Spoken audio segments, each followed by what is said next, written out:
If there is one job that can make you feel completely cut off from the rest of the world, it is working the night shift at a gas station. There is something about the hours between midnight and sunrise that makes the air feel heavier. The silence is deeper, and every little sound feels louder than it should. Especially out here in the Midwest. This is the kind of place where the distance between one small town and the next is 20 or 30 miles of nothing but open highway. No street lights, no houses, just dark, empty road stretching into the horizon. On some nights, the only thing you will see for hours is the reflection of your own lights on the glass door. And the night itself, it feels endless. Back then, I had just started working at a place called Bright Fuel. It was a small gas station off a quiet Nebraska highway. It was not the kind of place you would notice unless you were running low on gas or needed a quick coffee before the next long stretch of road. The sign outside was old, and the neon light flickered now and then. The inside had that faint smell of motor oil and burnt coffee that never really goes away. The pay was not great, but the graveyard shift paid double. That was enough for me to take it. I told myself it would be easy money.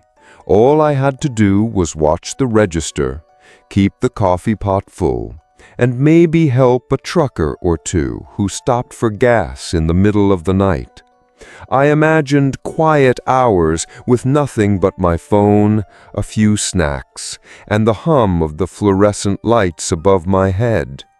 And for the first few nights, that is exactly how it was. A couple of truckers would stop in, a random traveler passing through, and then hours of silence. The kind of silence that makes you aware of the clock ticking on the wall. But that night, right at 3 in the morning, I learned something I never really thought about before. I learned that quiet does not always mean safe. Sometimes quiet is just the moment before something happens. The moment before the night decides to show you what it has been hiding.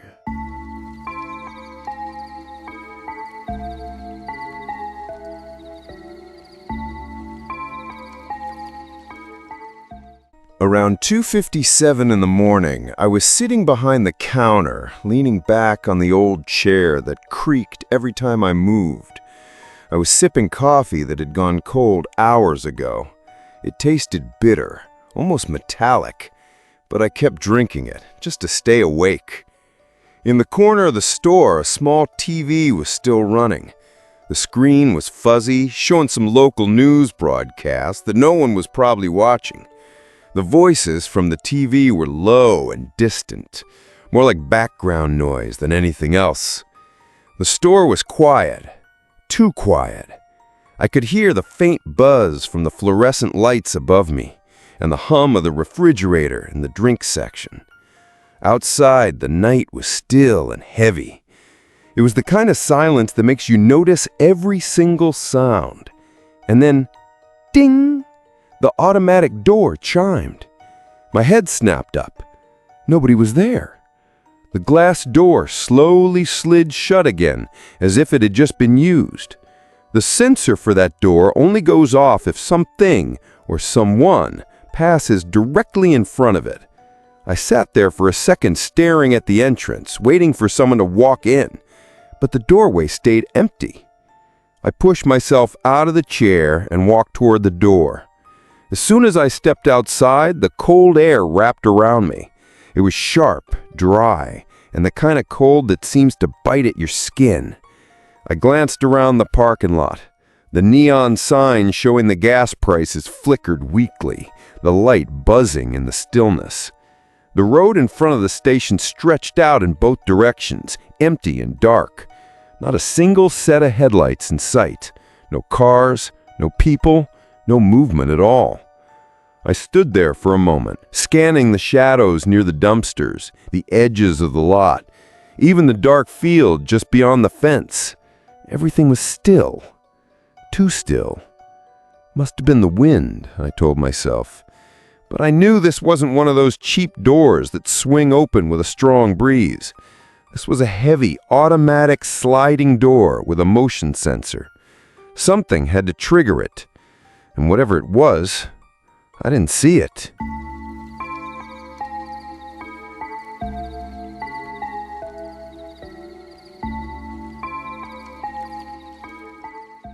Curious, I went back behind the counter and pulled the security monitor a little closer.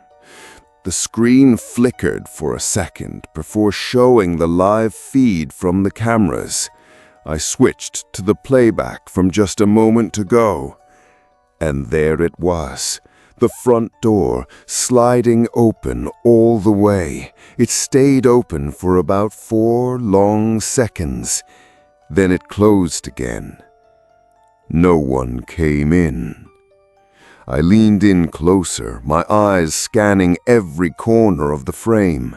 There was no shadow on the ground, no movement at all, no stray animals slipping past, nothing. I switched to the outside camera, thinking maybe I would catch someone walking away or standing just out of sight. But right as the door opened, the camera feed froze. The image just stopped for about 2 full seconds. It showed the door halfway open, the empty parking lot lit by the dull glow of the neon sign, and nothing else.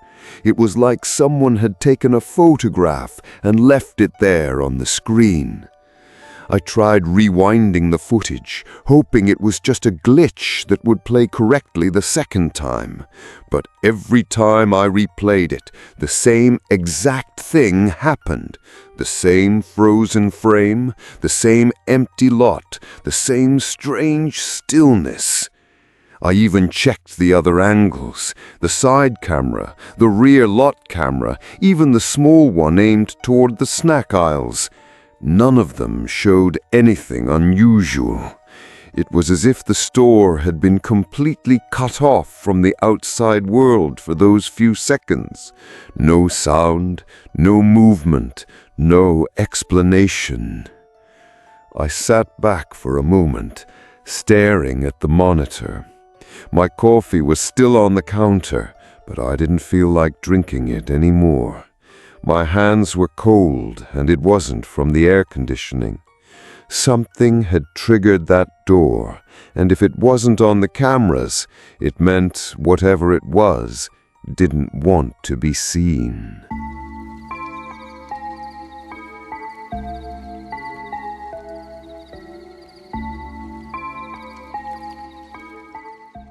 I decided to just brush it off. Weird things happen during the night shift, and most of them have simple explanations.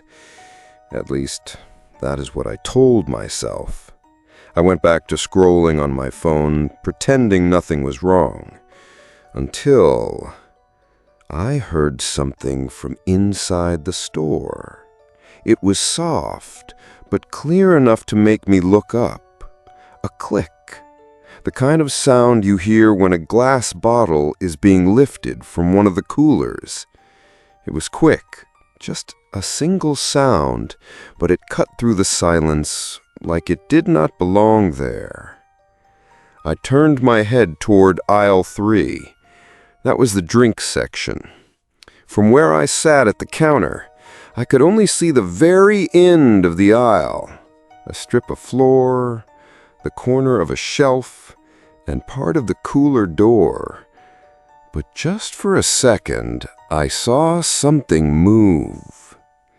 It was a shadow, not tall like an adult, shorter, about the height of a kid, But there was something strange about the way it moved. It was too fast, almost like it slid across the floor instead of walking, and it was gone before I could get a clear look. "Need any help?" I called out, trying to keep my voice steady. I wanted it to sound casual, like I was just offering to help a customer. But my throat felt a little tight, and the words came out quieter than I intended. There was no answer. The store was silent again.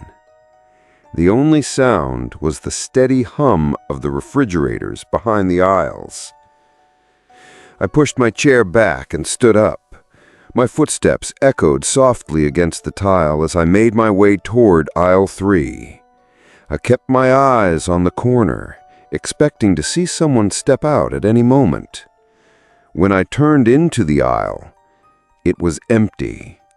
All the bottles in the cooler were lined up perfectly, each one in its place. The cooler door was closed.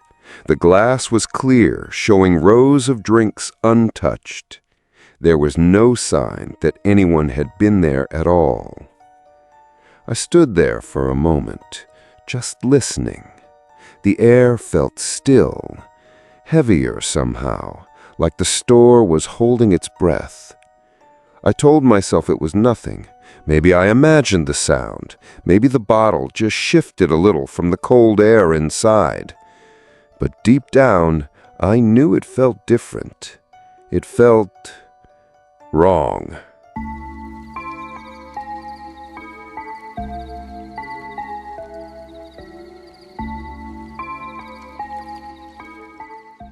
Standing in front of the drink cooler, I noticed something else. Something that made me stop moving for a second. The air smelled off. It was not the usual scent of the store. Not the faint trace of gas fumes from the pumps outside. Not the bitter smell of stale coffee that had been sitting too long on the warmer. This was different. It was sharper, almost metallic, like the smell of rusted metal after rain. But there was something earthy mixed in. A damp, heavy scent that reminded me of wet soil, the kind you smell when you dig into the ground after a storm. It did not belong here, in a clean, closed store. I took a slow breath through my nose, trying to figure out if maybe it was coming from the cooler itself. But the cooler was sealed tight, the drinks inside perfectly lined up, and the cold air from inside had no scent like this.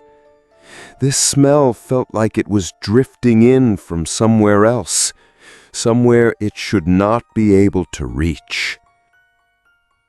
The hairs on my arms stood up without me even realizing it. My body reacted before my mind could catch up. It was that strange, instinctive feeling you get when you know something is wrong, even if you cannot see it. The temperature in the store felt different too, colder. Not the kind of cold from air conditioning, which is dry and steady. This was the kind of cold that seeps into your skin and makes your fingertips tingle. I knew for a fact the AC had been turned off since 10 o'clock that night. There was no reason for the air to feel like this. I stood there for a few more seconds, listening, smelling the air, and wondering why it felt like the store itself was waiting for something I could not see.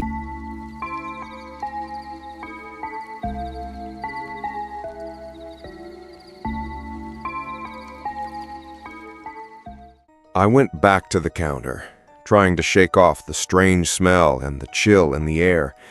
I told myself I was just tired. My shift was almost over. I just needed to focus on something normal. So I pulled out my phone and started scrolling, letting the soft hum of the refrigerators fill the silence. And then, ding! The door chimed again. This time, someone actually walked in. They were about 5 feet tall, wearing an oversized gray hoodie. The fabric looked worn like it had been washed too many times. The hood was pulled low, casting their face in shadow. I could not see their eyes, their mouth, nothing. Just a pale outline of skin under the dim light above the door. They didn't look at me, didn't even glance in my direction. They walked straight toward the snack aisle, their steps slow and steady. "Feel free to look around," I said, forcing a friendly tone into my voice. My words felt too loud in the empty store. There was no response. They kept moving slowly, their head tilted slightly down. But something about the way they moved bothered me. It wasn't a steady pace. Every time I looked away, even for a second, they seemed to be in a different spot. One moment at the start of the aisle, the next halfway down, then suddenly near the end. It was like watching a video with missing frames, smooth in some places, then skipping forward in others. I blinked a few times, wondering if I was just imagining it because I was tired. But the more I watched, the more I was sure something about this person didn't feel right. I glanced down at my phone for just a second to check the time. When I looked up, they were already standing at the end of the aisle, completely still, facing the shelves, not moving, just standing there.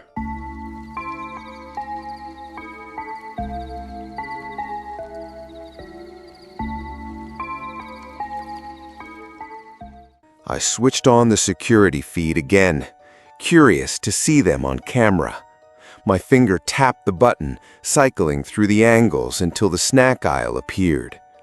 But on every monitor, the aisle was empty. No movement, no person, nothing at all. My throat went dry. I leaned closer to the screens, even adjusted the brightness, thinking maybe the camera had glitched. But the image was clear, clearer than it had been earlier, almost too sharp. The shelves were lined with chips, candy, and bottled drinks. Every detail of the aisle was visible. Every detail, except the person I had just seen. Yet when I turned my head back toward the store, the gray hoodie was still standing there. Still, silent, their back turned to me at the far end of the aisle. I froze, my hand hovering above the counter.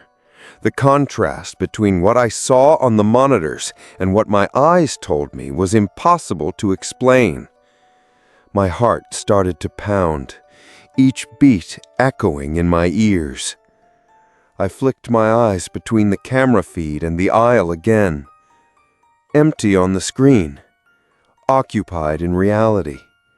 Back and forth, the difference made me feel dizzy, like I was stuck between two versions of the same place. The hoodie figure didn't move. They didn't reach for snacks. They didn't shuffle their feet.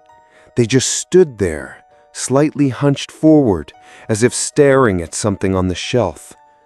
I thought about calling out again, but the words stayed stuck in my throat. Some part of me was afraid that if I spoke, they might turn around.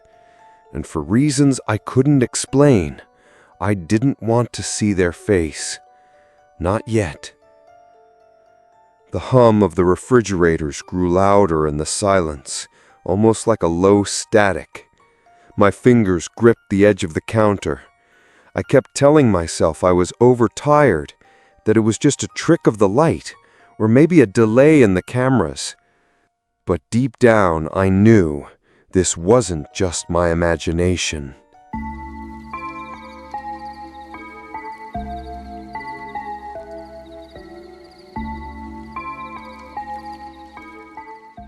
And then they started humming. Low, slow, The sound didn't follow any real notes, not like a tune someone might hum absent-mindedly. It was jagged, uneven, almost like a voice recording being played backward.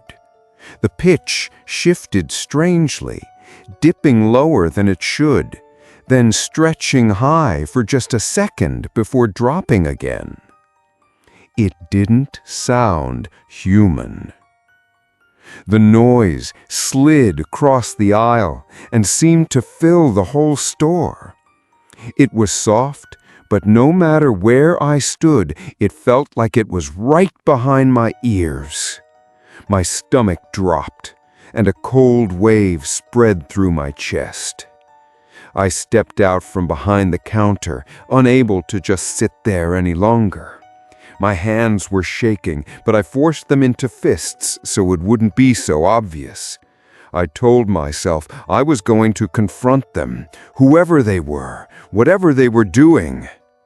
I took one step forward.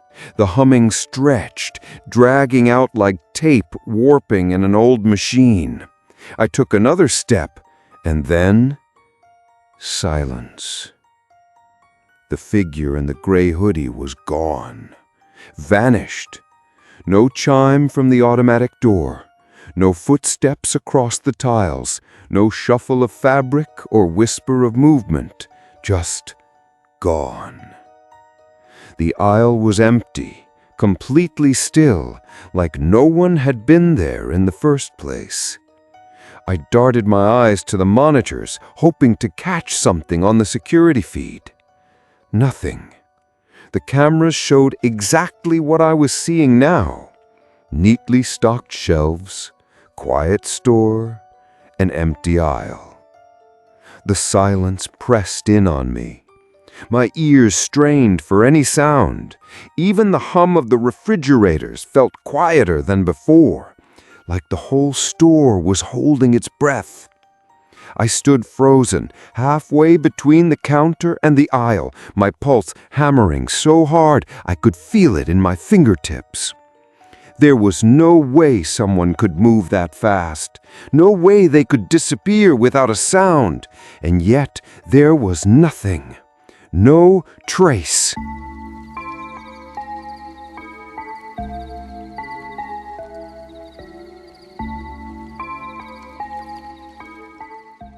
I called the local sheriff's office, told them someone suspicious had been in the store. My voice was shaky, and I probably sounded more panicked than I wanted to. The dispatcher on the other end was calm, almost too calm, and said they'd send someone out to take a look. About 15 minutes later, headlights finally cut through the darkness outside. A cruiser rolled up, tires crunching against the gravel. The deputy stepped inside, his boots echoing against the tile. He looked tired, like he had been pulled from a half-sleep, but his presence was a relief. He didn't waste much time. Walked the aisles, checked behind the shelves, even glanced into the storage room. Then he stepped outside, shined his flashlight across the pumps, the empty lot, and the tree line beyond.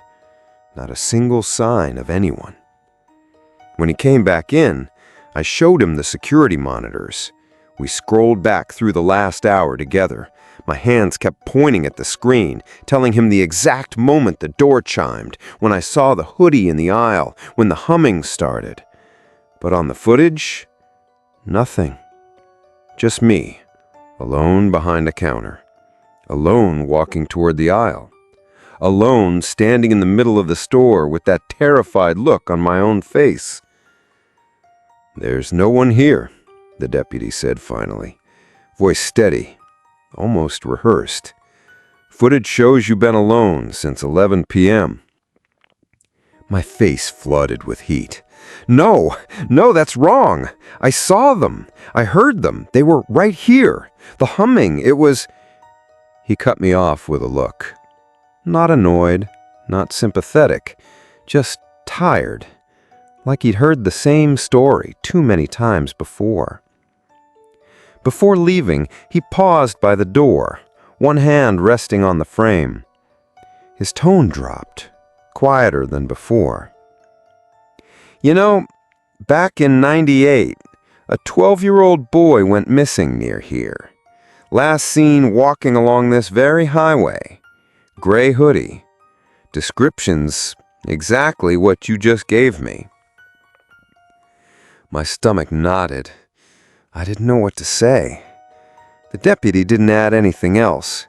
He just adjusted his hat, gave me one last unreadable glance, and stepped back out into the night. Through the front windows, I watched him climb into his cruiser, headlights washing over the lot for a few seconds before fading into the darkness.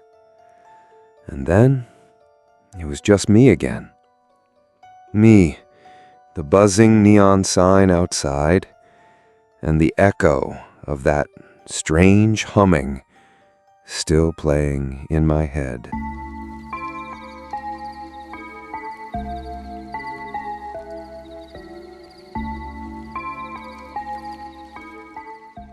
The deputy left. I was alone again. The sound of his cruiser faded into the distance, swallowed by the empty highway. Inside, the store felt heavier somehow. The silence wasn't peaceful. It pressed down on me, like the air itself didn't want me there. The clock on the wall ticked loud enough to make me jump with every second. 3:59 a.m. My eyes locked on those numbers. I just needed one more hour. 60 minutes. Then the morning guy would come in and I could walk out of here and never look back. I sat there behind the counter, hands gripping the edge so tight my knuckles went white. My eyes kept darting to the door, watching the automatic glass panel reflect the dim lights of the store. I told myself over and over, nothing's coming, it's fine, you're just tired, you're imagining things. And then, ding! The sound of the door chime shattered the silence. I froze. My body didn't even want to move. The air turned colder in an instant, like someone had just opened a freezer door. I didn't breathe. I didn't want to breathe. Slowly, my eyes shifted toward the glass. Not the doorway itself, but the reflection staring back at me. And there it was, that same gray hoodie. No face, just the hood pulled low. And it wasn't standing at the entrance. It wasn't on the camera feed. It was standing right behind me. The reflection showed it so clearly, less than a foot away from my chair. Still, silent, almost waiting. Every instinct screamed at me not to turn around. If I turned, if I looked directly, I wasn't sure what I would see. My chest tightened, heart slamming against my ribs, blood rushing in my ear so loud it drowned everything else. For a second, I thought maybe I was imagining it again. Just my mind breaking under the long hours, the bad coffee, the empty store. And then, ding! The sound of the door chime shattered the silence. I froze. My body didn't even want to move. The air turned colder in an instant, like someone had just opened a freezer door. I didn't breathe. I didn't want to breathe. Slowly, my eyes shifted toward the glass. Not the doorway itself, but the reflection staring back at me. And there it was, that same gray hoodie. No face, just the hood pulled low. And it wasn't standing at the entrance. It wasn't on the camera feed. It was standing right behind me. The reflection showed it so clearly, less than a foot away from my chair. Still, silent, almost waiting. Every instinct screamed at me not to turn around. If I turned, if I looked directly, I wasn't sure what I would see. My chest tightened, heart slamming against my ribs, blood rushing in my ear so loud it drowned everything else. For a second, I thought maybe I was imagining it again. Just my mind breaking under the long hours, the bad coffee, the empty store. And then,